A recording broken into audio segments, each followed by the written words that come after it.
Have you ever wondered what makes your computer, iPads, and phones connect to the internet or even connect with themselves when you want to share pictures or videos? Let me tell you about it. When you try to connect your phone or your computer to another phone, you're simply sending your device an instruction.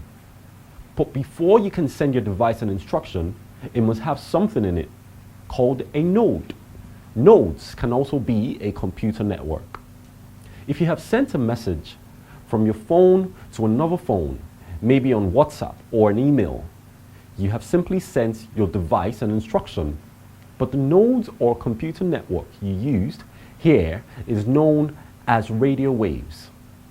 Now, they are called waves because they operate in the air and you cannot see them, but still they help connect your phone to another one. If you're using a cable cord from your computer to send something to your phone or vice versa, then we can say you are cabling. One of the best forms of computer networks is the internet. The internet allows you to connect your phone and computer with different people's phones and computers around the world without having to leave your room.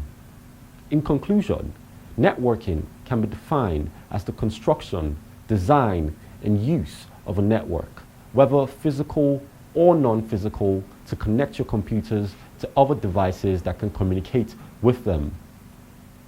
Thank you so much for your time. See you in the next class. Bye.